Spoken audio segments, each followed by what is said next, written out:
Ladies and gentlemen, the moment we've all been waiting for has finally arrived. Victory Family Center Filipino Service proudly presents our special Good Friday production, themed Surrendered.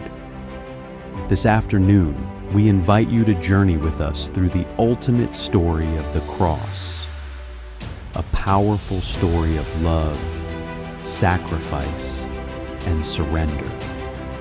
So sit back, hold on to your seats, and open your hearts as we witness the greatest act of love that changed the world forever.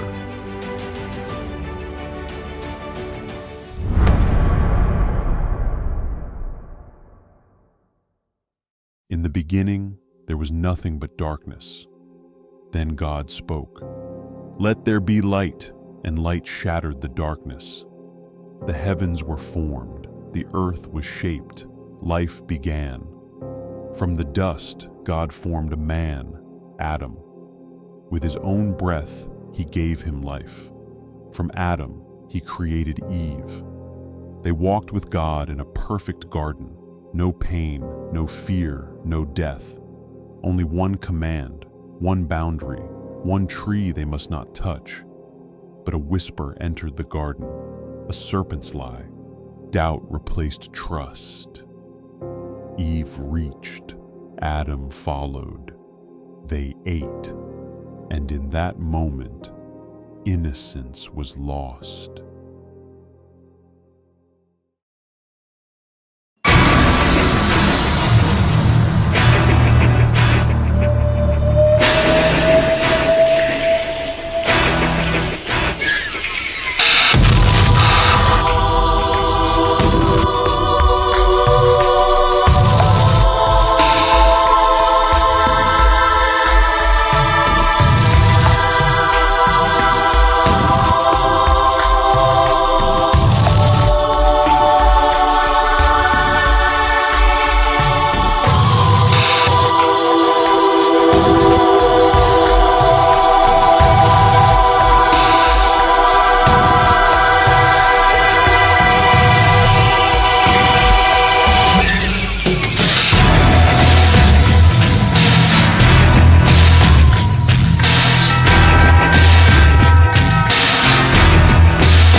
Sin entered the world. From that moment, sin entered through every human heart. People chose disobedience, doubt, and temptation. They chose pride over humility, hatred over love, darkness over light. And we turned away from God in our thoughts, in our words, and in our actions. We ignored his voice. We doubted his truth. We followed our own desires. All were separated from him. Humanity was lost, cut off from the God who created them.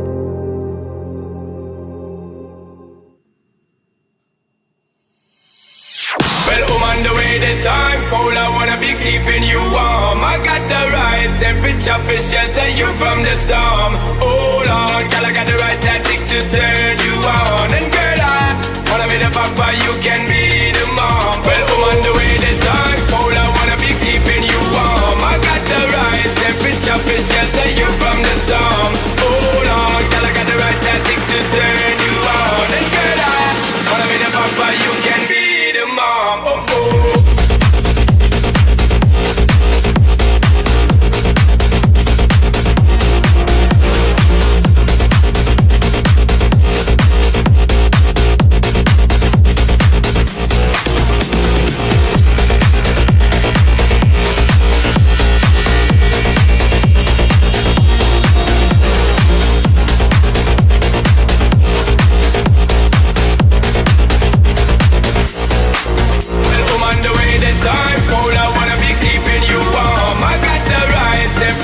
Shelter you from the storm. Hold on, girl, I got the right tactics to turn you on. And girl, I wanna be the papa, you can be the mom. Oh, oh. Oh, oh. Hold on, girl, I got the right tactics to turn you on. And girl, I wanna be the papa, you can be the mom. Oh, oh.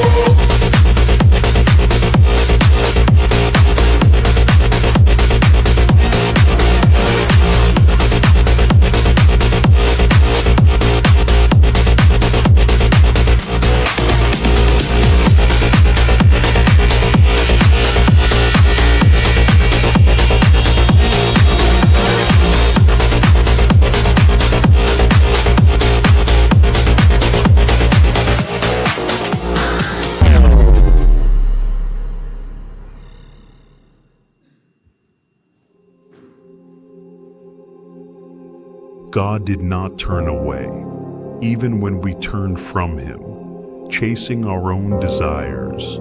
He still cared. He quietly had a plan to save us, a plan overflowing with love, designed for our deepest needs. Then Jesus came. He listened to God and obeyed perfectly, not out of pride, but out of love and humility. He willingly endured suffering and death on the cross so that we could experience true life. This was a love that never gave up. This was God's grace, freely given for anyone who reaches out and accepts it.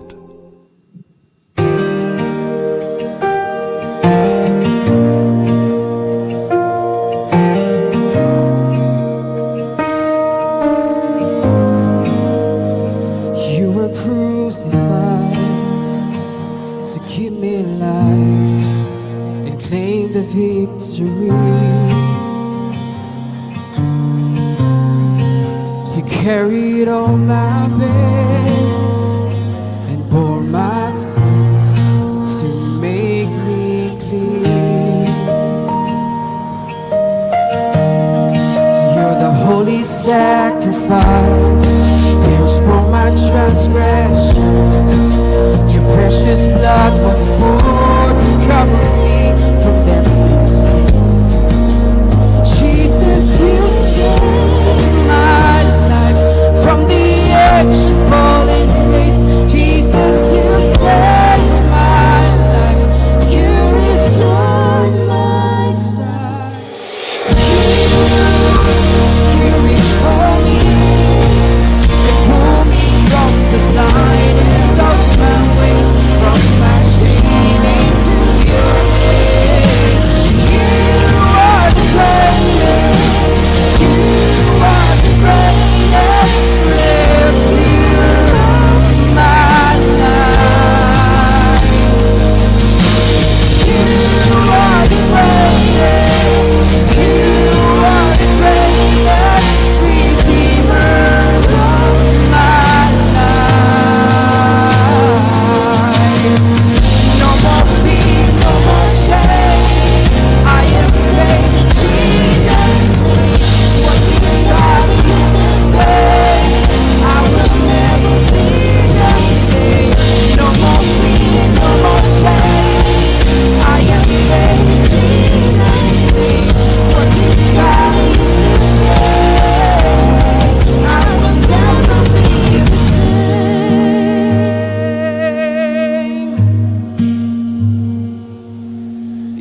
and pull me from the blindness of my ways, from my shame into your name. You are the greatest, you are the greatest Redeemer of my life.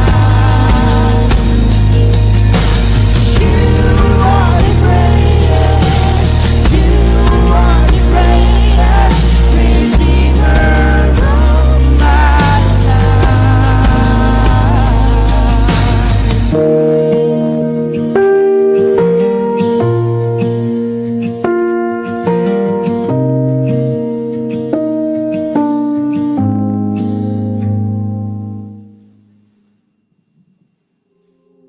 Jesus endured pain, suffering, and the weight of the world. He chose trust. He chose obedience. He surrendered to God's plan. As we face our own trials, may we hold firmly to our faith. For in our pain, God is near. His love is unchanging, and His grace is always enough.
Let us come with humble hearts today, surrendering everything to Him, our mistakes, our doubts, our fears, our worries, and even the struggles we try to hide.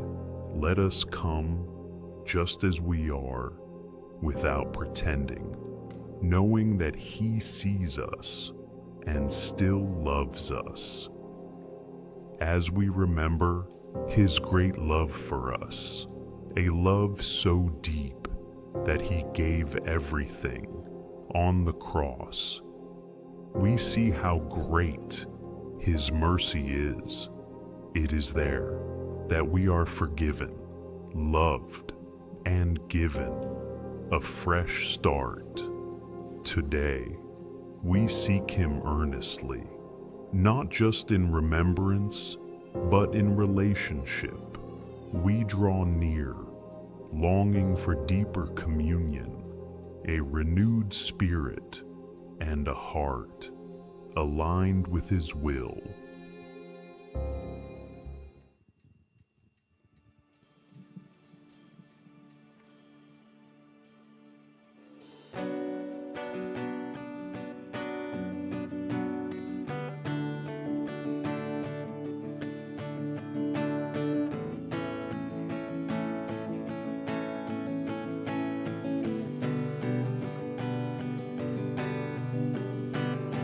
Here I am, down on my knees again, surrendering all, surrendering all. Find me here, Lord, as you draw me near, and desperate for you. Desperate for you, I surrender.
Palakpakan natin ang Panginoon. Palakpakan natin ang Panginoon. Ganon din sa ating mga kalahok, sa ating presentation for their efforts and sacrifice. And ganon din sa ating production crew. Maraming salamat sa inyong sakripisyo at sa inyong pagbigay ng inyong buhay, inyong pag-surrender ng inyong buhay to serve. No? And today, we celebrate and we remember Good Friday. We gather today, not dahil hindi holiday, but because we remember what God has done on the cross. This is a remembrance, a reflection. Inaalala natin ang pinakamahalagang pag-alay sa kasaysayan ng mundo. Ang sakripisyo ng ating Panginoong Hesus sa cross ng Kalbaryo. Kagaya natin, lahat tayo dito, OFW. You may be working or you're just staying with your family here in Singapore. And marami tayong sakripisyo para sa pamilya natin. Marami tayong binigay na pawis or marahil tayo na papagod. Here in Singapore, maraming expectation. Mabilis ang takbo ng buhay. Malayo tayo sa ating mga pamilya. Nalulungkot tayo. Napapagod. Napipressure. At marami tayong minsan dinadalang bigat sa ating buhay.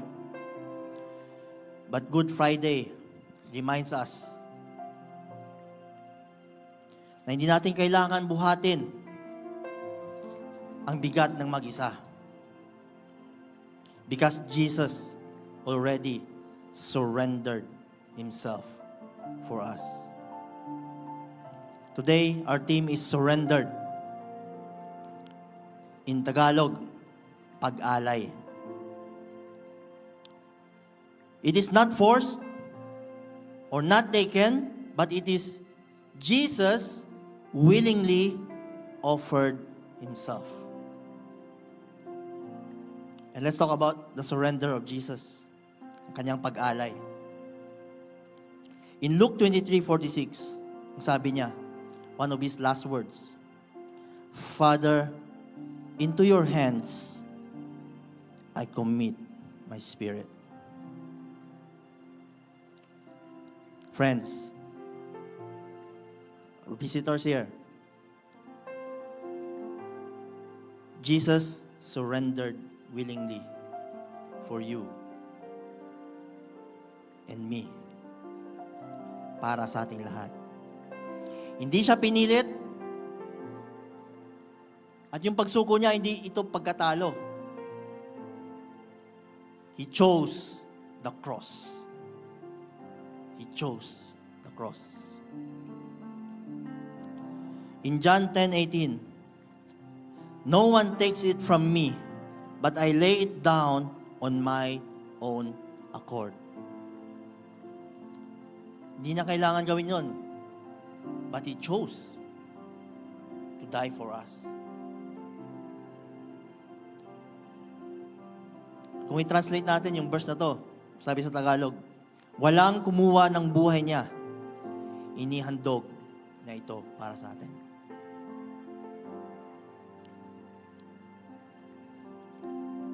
This is the heart of Good Friday, not the holiday, but because God loves us. Love, not nails, but kept Him on the cross. Yes, pinako siya sa krus. Pero, hindi ito ang dahilan kung bakit nanatili siya sa krus.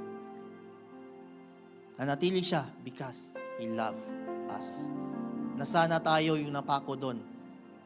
Dahil sa ating mga kasalanan, He substitute, He surrendered His life for us. And Jesus surrendered completely. Sabi niya, into your hands. This is words full of trust. Walang reservation. Hindi half-hearted na offering. Is surrendered completely. Di ba pag nakatanggap tayo ng regalo or nagbibigay tayo ng regalo, minsan may kondisyon. Di ba? Bibigyan kita nito, basta gawin mo to. But God has no condition. Si Jesus, walang tinira, walang bawas, buong buhay, ibinigay, hanggang kamatayan. Jesus surrendered for us. In Romans 5:8, while we were still sinners, Christ died for us. He died for us. Hindi dahil mabait tayo, hindi dahil deserve tayo na iligtas, kundi dahil mahal niya tayo. For God so loved the world.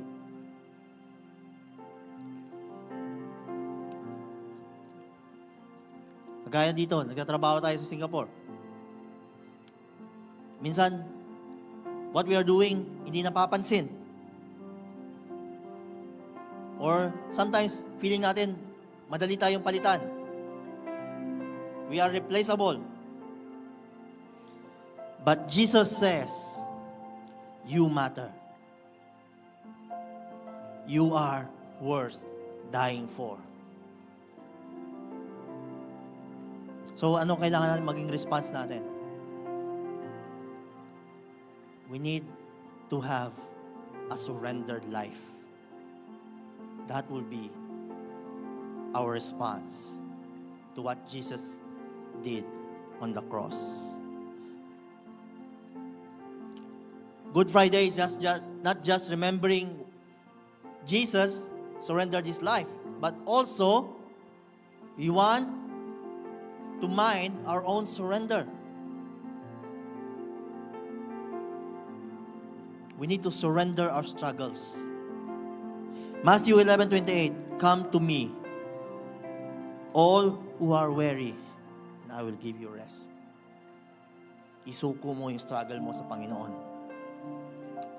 Marahil pagod ka ngayon sa trabaho mo, sa pressure. Marahil yung mga iba dito, homesick. Bago ka lang dito sa Singapore, na homesick ka. Or namimiss mo yung pamilya mo. Or may problema ka sa relationship. Or pagod ka na sa relationship mo. But God tells you this Good Friday.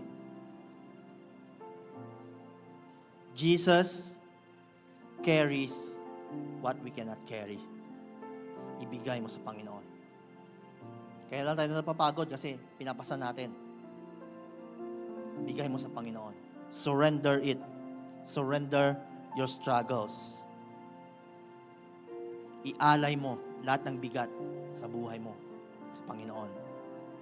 Surrender your will. Yung kagustuhan natin. Even si Jesus, nung nag-pray siya sa Gethsemane on the night that he was betrayed, sabi niya, not my will, but yours be done. Sabi niya sa Ama sa langit. Sometimes, the hardest surrender is not our problem. Minsan yung pinakamahirap na isuko ay hindi yung problema natin. Yung pinakamahirap na isuko ay yung mga plano natin. Because lahat tayo mayroong mga plano. Pero ayaw natin minsan isuko sa Panginoon. Kaya mo bang sabihin, Lord,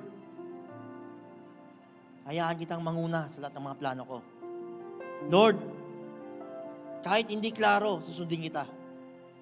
Lord, kahit hindi tugma sa plano ko, susunod ako sa iyo. Kaya ba natin gawin yon? This is the hardest thing to do, is to surrender our will and our plans to God. At ang huling isusuko mo, ay yung kasalanan. Surrendering our sin. Good Friday tells us, sabi ni Jesus, I will deal with your sin that you cannot fix. You cannot fix your sin. Kung namumuhay sa kasalanan, mahirapan kang makawala. Kung hindi mo ito susuko sa Panginoon. Surrender your sin.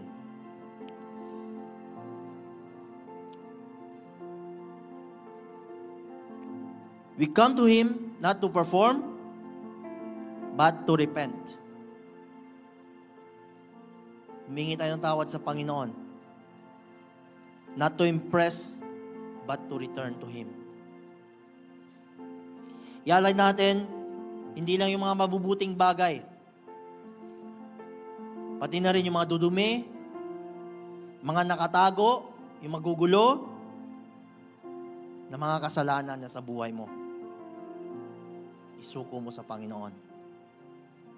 Dahil, pag sinuko natin ang lahat ng ito, there is power in a surrendered life. If we surrender our life, there is power. When Jesus surrendered His Spirit, 3 things happened. Una, the curtain tore.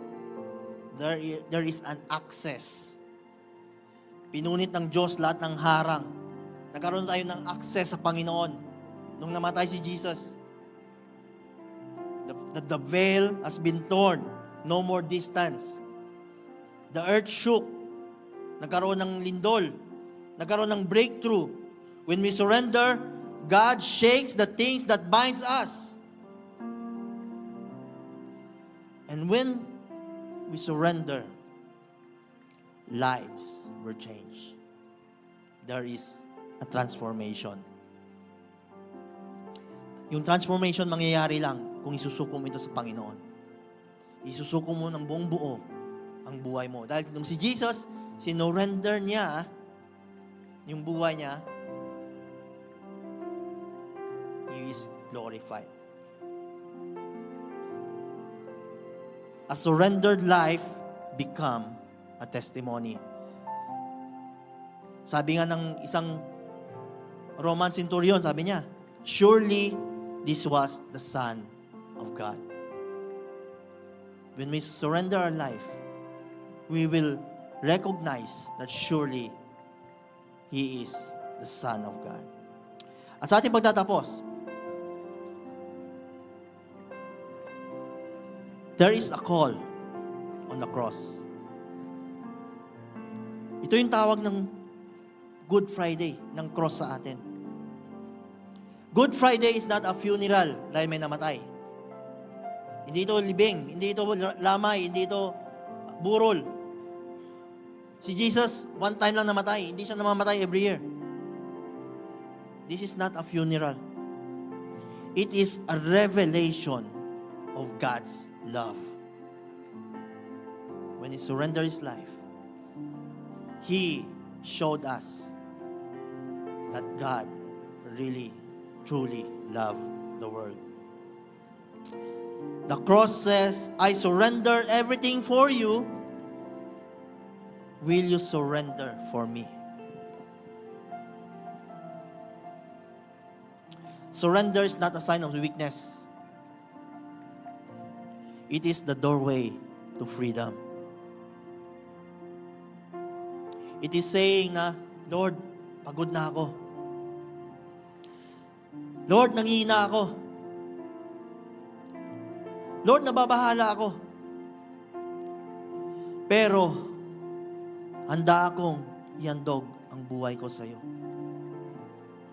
That is surrender. Now, mga kapatid,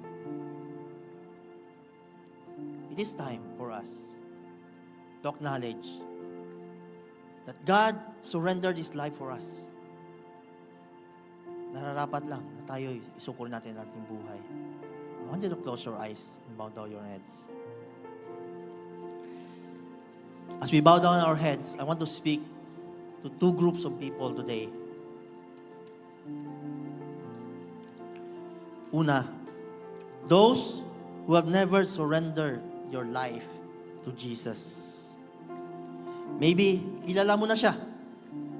Sa pangalan, naririnig mo na yung pangalan niya. You know Him by name. Even nung bata ka pa, kilala mo na siya. Pero, hindi mo pa siya tiyatanggap ng buo. Or you never surrendered your life to Him. Hindi mo pa siya i-acknowledge bilang Diyos at tagapagligtas ng iyong buhay. Marahil naghahari pa rin yung takot, yung pagod, yung inis, yung kasalanan dyan sa buhay mo. It's time for you to acknowledge that Jesus is the Lord of your life and Savior na magliligtas sa iyo sa lahat ng kapamakan, sa lahat ng problema, because tunay nga that God loves us and He died for us. He surrendered His life for us. This is an invitation for you. God says, Anak, I give my life for you. Will you give your heart to me? And the second people that I want to invite today, those who already know Jesus, but you are far from Him. Maybe you've been carrying these things alone. Kaya ka napapagod. Maybe may mga kasalanan kang hindi mo mabitawan, kaya nahirapan kang lumapit sa Diyos. Or maybe napapagod ka na sa buhay. Jesus is telling you right now, come home. I surrendered for you. Return to me. Will you surrender your life and accept Jesus as your Lord and Savior today? As everyone is bowing down, closing their eyes. Kung ikaw ito, one of those person that I mentioned, habang lahat na kayo po nakapikit ang mga mata, wala nakatingin sa iyo, I want you to lift up your hands and say, yes, Lord, I am that person. Taas mo yung kamay mo kung ikaw ito. Yes, Lord, I am that person. I want to accept you today as my Lord and Savior. Lord, I want to return home. Lord, gusto ko naman balik sa iyo. Lalayuan ko ng kasalanan. Lord, narito ako. Narito ako. Come on, lift up your hands. Sasamahan kita sa panalangin. Meron po ba? Yes, salamat sa mga kamay na yan. Thank you, Jesus. Thank you, Jesus. I would like to invite you once again. Sa mga nagtaas ng kamay, I want you to come forward. I want to pray for you. Huwag ka maya, come. Surrender your life now to Jesus. Surrender your pride, surrender your shame, your lahat ng mga takot mo, pagod mo. Those who want to accept Jesus, come. I want to guide you in prayer. Ganun din sa mga hindi nagtaas ng kamay, no? I want to invite you. This altar is open to those who never accepted Jesus in your life and you want to accept Him today. Come. And to those who already accepted Jesus but lumayo ka sa Kanya dahil sa mga kasalanan, dahil sa pagod, you are also welcome to come. I would like to invite everyone to stand.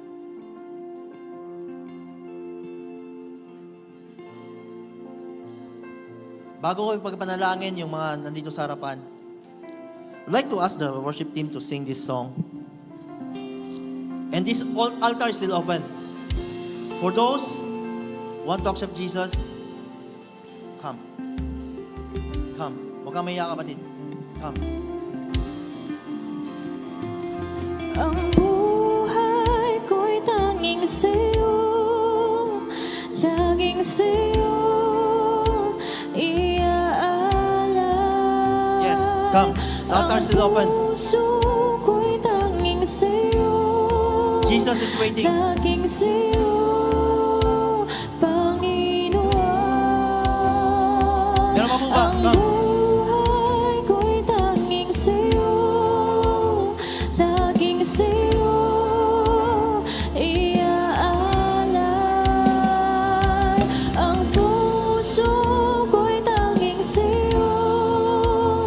Laging sa'yo, Panginoon. Ang buhay ko'y tanging sa'yo. Laging sa'yo, iaalay. Ito ay huling panawagan sa mga kapatiran natin na nahiya pa. No? If you cannot come out, just lift up your hands where you stand right now. Our ushers will guide you to come here in front. I want you to have a heart of surrender. Isuko mo sa Panginoon. I will give you one last chance to come forward. For those who are ready to accept Jesus today as your Lord, personal Savior. Meron pa po ba? Meron pa po ba? Bibilang ako tatlo. If you want to come here, you are able to come here. This altar is still open. Pero kung nahiya ka, just remain where you are. When I count to 3, just lift up your hands. So I know kung sino yung pagpipray ko. 1. Don't let this opportunity to slip away. Jesus is waiting. He surrendered His life for you. It's time for you to surrender your own. 2. He died. Not because deserve natin, but because He loves you. Right now, get ready. 3, come on, lift up your hands. Those who want to accept Jesus, wherever you are, huwag kang maiyak, just lift up your hands in surrender. Not just the first time, but also those who want to come back to Jesus. Come on, wherever you stand right now, if you want to rededicate your life, lift up your hands to Jesus. Kaya sa mga nandito sa harapan, I want you to pray with me. Ganun din sa mga naiyang magtaas ng kamay or walang strength or walang courage na pumunta dito. Don't worry. You can pray this also with me wherever you are. Repeat after me. Believe everything that you say. Lahat ng salitang bibigkasin mo, I want you to really believe it and address it to God Himself. Let us pray. Ama namin sa langit, Ama namin sa langit, maraming salamat sa iyong pagmamahal. maraming salamat sa iyong pagmamahal, Iyong binigay iyong binigay, ang iyong bugtong na anak ang iyong bugtong na na anak, si Jesucristo, na si Heso Kristo, namatay namatay at nabuhay muli at nabuhay muli para iligtas para iligtas ang tulad kong makasalanan. ang tulad kong makasalanan. Patawarin mo ako, Panginoong Isus, Patawarin mo ako, Panginoong Jesus, dahil ako'y nagkasala. dahil ako'y nagkasala. Baguhin mo ako Baguhin mo ako at burahin mo ang aking nakaraan. at burahin mo ang aking nakaraan. Gawin mo kong bagong nilalang Gawin mo akong bagong nilalang at manahan ka sa aking puso. at manahan ka sa aking puso. Mula ngayon, Mula ngayon, susundin kita susundin kita at iaalay ko at iaalay ko ang aking buhay ang aking buhay na sumunod sa iyo na sumunod sa iyo mula ngayon, mula ngayon magpakailanman. at magpakailanman. Tinatanggap ko Tinatanggap ko ang buhay na walang hanggan ang buhay na walang hanggan na iyong ibibigay. na iyong ibibigay. Ito ang aking dalangin Ito ang aking dalangin sa pangalan ng Ama, sa pangalan ng Ama, ng Anak, ng Anak, ng Banal na Espiritu. at ng Banal na Espiritu. Amen. Amen. Lapakan natin ating mga kapatid na sumuko ng kanilang buhay. Alam niyo, nung sinamahan niyo ako sa panalangin, habang binabanggit niyo ang bawat salita, nandito kayo sa harapan o nandito mga sa mga upuan ninyo. Alam niyo, yung panalangin ninyo, umabot yan sa trono ng Diyos sa langit. Narinig niya kayo. At ang mga anghel sa kalangitan ay nagpupuri dahil sa napaka-importanteng desisyon na inyong ginawa ngayong araw na ito. Alam niyo, hindi madali sumuko. Hindi madali ang pag-surrender ng buhay. But Christ already did it for us. That's why it's easy for us to surrender in response to His love. Dahil mahal tayo ng Diyos. Amen? Lakpan ulit natin ang mga kapatid. Ang ating mga team will bring you sa likod, no? Then we'll explain the next step na gagawin ninyo. Alam niyo kung ikaw nandito, hindi ka dito nagpunta sa harap, I challenge you once again. I know deep inside your heart, Jesus is speaking. And you know deep inside your heart, tinanggap mo na siya. Although you don't need to come here. Later on, after our service, just approach your leader or approach yung nag-invite sa'yo at sabihin mo, tinanggap mo si Jesus. And they will pray for you. And ngayon, I want to open this altar to everyone. Everyone. Isuko natin lahat ng pagod. Isuko lahat natin ng sakit. Lahat ng sakit isuko natin sa Panginoon. Lahat ng pagdurusa natin, lahat ng paghihirap, lahat ng kasalanan. This altar is open right now. Jesus is waiting for us to respond in surrender to His love, in surrender to His forgiveness, in surrender to what He has done on the cross. And He declare it right now in your life that it is finished. All you have to do is to come. Come. Come.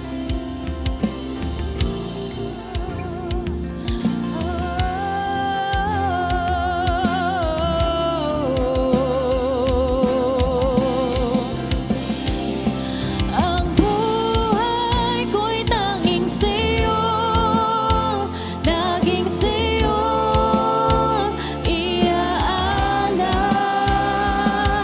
Ang puso ko'y tanging sa'yo, laging sa'yo, Panginoon.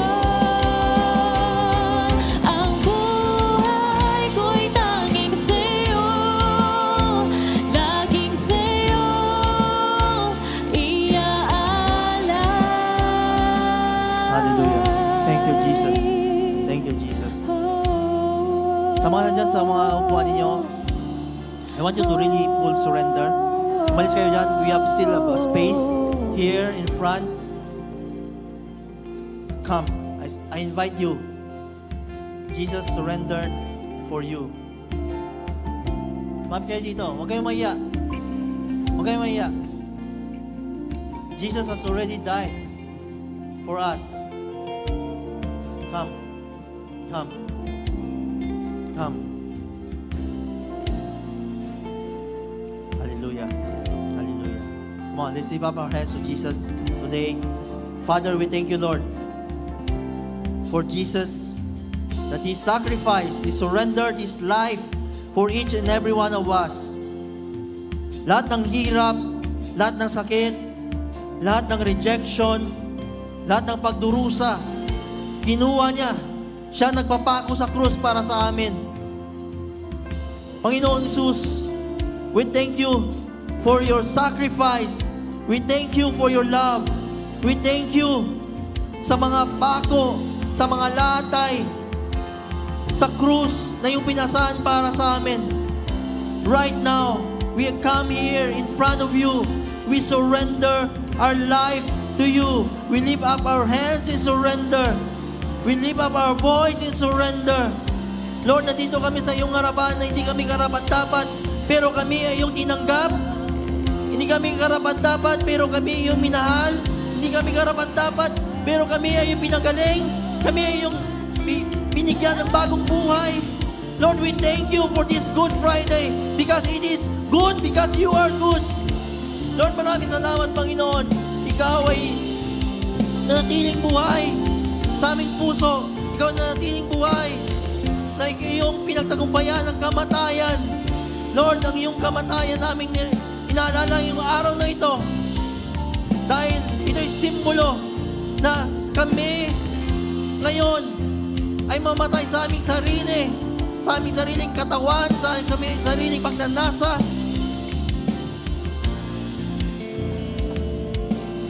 Isinusuko namin ang aming flesh. Isinusuko namin ang aming sariling kagustuhan. Sinusuko namin ang aming mga struggles. Isinusuko namin, Panginoon, lahat ng sakit, lahat ng paghihirap, because you already did it on the cross. You already did it. And today, we claim victory in your name. We claim healing in your name. We claim restoration in your name. We claim provision in your name.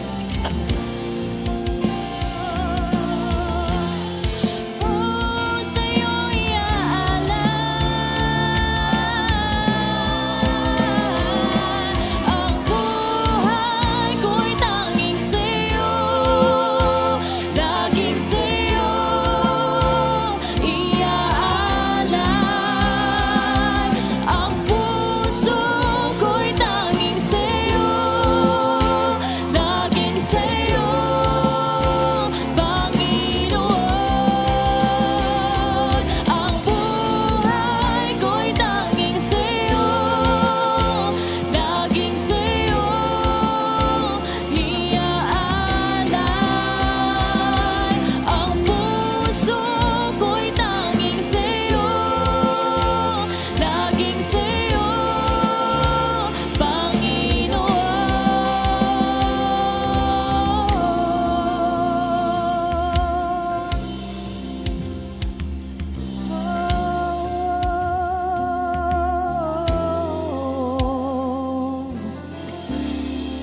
Ako'y iyong natagpuan sa gitna ng aking kasawian. Di ligtas sa kamatayan, inakay sa liwanag ng iyong pagmamahal. Pinalaya ng iyong habag sa dilim at sa aking pagkabulan.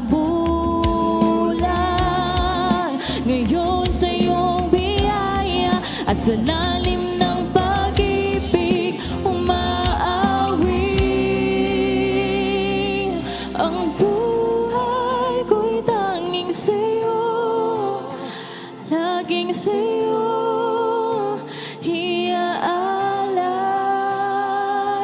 Ang puso ko'y tanging sa'yo, laging sa'yo,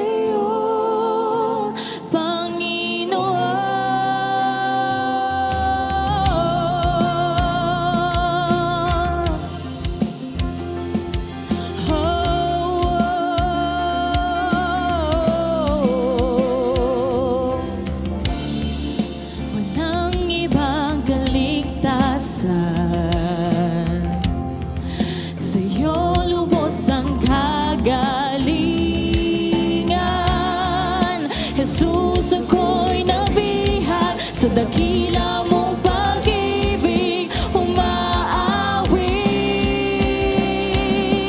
Ang buhay ko'y tanging sa'yo, laging sa'yo iaalay. Ang puso ko'y tanging sa'yo, laging sa'yo, Panginoon.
you are willing to send your only begotten Son, Jesus Christ, to save us from our sins.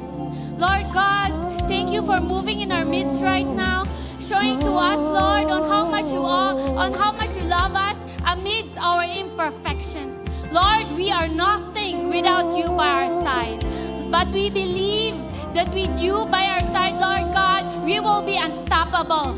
We will reach mountains upon mountains. We will have breakthrough upon breakthrough. We will receive revival that comes from you. We can do things that are beyond our own understanding, that are beyond on our skills, because you are there to strengthen us right now. Because of your power that's filling us right now, we will be unstoppable. We will be a person, Lord God, with a big heart. Lord God, help us, Lord, that we will follow you, that we will live a surrendered life. Lord, right now, Lord God, we know, Lord Jesus, that by our side, Lord God, we will have breakthrough, and we will have a transformed life. Lord, we know, Lord Jesus, that with you by our strength, Lord God, we will reach great things, Panginoon. Lord, help us that we will continue to humble ourselves to you. Lord God, that we will move not by our own skills, not by our own talents, but because of you, that who is strengthen us, who give us, Lord God, the gifts that we deserve, Panginoon. Lord, as we humble ourselves, Lord God, forgive us, Lord, for all the sins that we have done. Lord, right now, Lord, show us your mercy. Show us your presence in this place as open heavens happening right now, as the heaven is with us today. Lord Jesus, thank you, Lord, for everything, Lord God. Thank you, Lord, for sacrificing your only begotten Son, Jesus Christ, to save us from our sins. And we continuously inaalay namin, Panginoon, ang aming buhay sa iyo, ang aming puso sa iyo, God. Walang alinlangan, Panginoon. Dahil, Lord, you deserve all the best. You deserve the highest praise. You deserve the highest worship and our adoration, Panginoon. Lord, we believe that right now, we will have victory in our life. Palakpakan natin ang Panginoon. Hallelujah. Hallelujah! Hallelujah! Na-feel niyo ba ang pagmamahal ng Panginoon? Na-bless ba kayo sa araw na ito? So before po kayo umupo, sabihan niyo inyong mga katabi, Jesus loves you. Jesus loves you. Jesus loves you.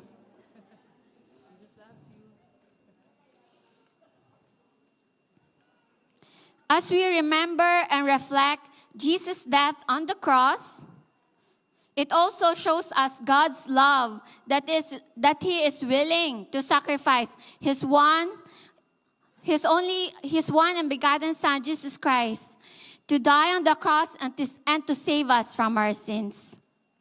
We have experienced Jesus' surrendered life. At yung response natin ay mamuhay ng buhay na willing tayong ialay sa ating Panginoon. And we will also have a power of surrender. When Jesus surrendered His life, nagkaroon siya ng access, ng breakthrough. There is break in every chain, and lives were changed. Lives were transformed. So let's live a surrendered life, just like Jesus, and have an access to God, breakthrough, and transformed life. So, hindi po complete ang ating Holy Week kung wala kayo sa next Sunday. So, we are inviting you once again to join us next Sunday sa ating Easter Sunday. So, I hope everyone na sama-sama tayo mag-celebrate ng Easter Sunday. So, may I know, sino po ba dito babalik sa next Sunday? Para hindi ata lahat nag-raise ng hands ha. Sino po ba babalik sa next Sunday? Amen. So, tandaan lang po natin, same time, same place.